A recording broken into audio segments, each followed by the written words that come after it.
جماعه انا لسه جاي من الامارات وواصل على مصر، والله العظيم عندي سياره مش عارف امشي بيها في الشارع من عدم احترام الناس للمرور والطريق. هتقولي طب الدوله، اقول لك الدوله عامله اشاير الناس بتقطعها عادي، الدوله عامله لادارات اقول لك اللادار ب 200 جنيه مش مشكله. فعدم احترام للمرور غير عادي. ست بتعدي كبيره في السن عايزين يدوسوها. احنا في الامارات اتعودنا لما حد يجي يعدي بنقف نعديه. اقسم بالله لما بعدي حد قدامي بالسياره بيبقى عاوز يبوسني، وده المفروض الطبيعي. المفروض يكون في مكان للمشاة وعليه كاميرا، لو حد عدى وواحد بيعدي يخالفه.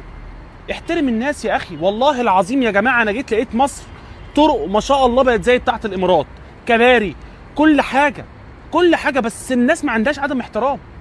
يزمر لك وراك عايز ينط من فوقيك. طب في ايه يا عم؟ بتزمر ليه؟ بتزمر بتعمل كلاكس ليه؟ ايه يا جماعه ده؟ والباركنج اجي اركن في باركنج الاقي واحد يا باشا. ايه يا عم ده؟ لا يا احنا في الامارات عندنا يا جماعه اركن وتبعت للدوله مسج اللي انت ركنت في شارع الحكومه. الدوله تاخد منك فلوس، الدوله تاخد منك فلوس، وجايبين لك ناس محافظه وعامله لك رسمه للباركنج ومظبط وروقين لك الدنيا وكاميرات ودنيا حلوه.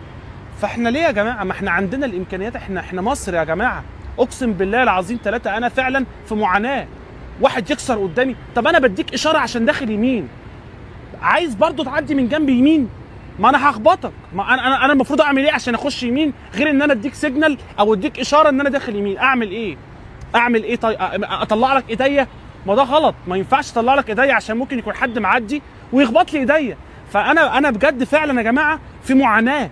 ايه يا جماعه ده؟ ويطلع قدامك ومحدش ملتزم بحارته. ايه ده؟ ايه ده؟ لا يا جماعه مش كده.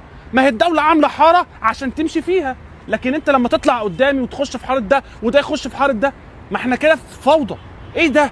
ايه عدم الاحترام للمرور ده خالص؟ انا بطلب من الدوله وسياده الرئيس عبد الفتاح السيسي علي مخالفات المرور، خلي اللادار بدل ب 200 ب 1000 جنيه عشان قبل ما افكر اجري اعمل حساب ان انا هدفع 1000. اللادار عندنا في الامارات يا جماعه ب 600 درهم.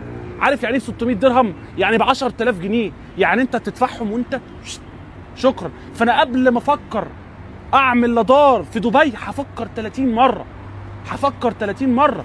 وكله في دبي يدفع، كله في دبي بيدفع، محدش بيقول لك انا فلان، لا لا لا، كله في دبي بيدفع.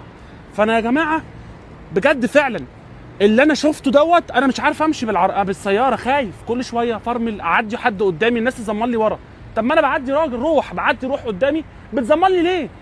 فبجد يا جماعه انا بطلب ان المخالفات تعلى ويكون في غرامات محترمه عشان الناس تحترم نفسها وتحترم الطريق والناس.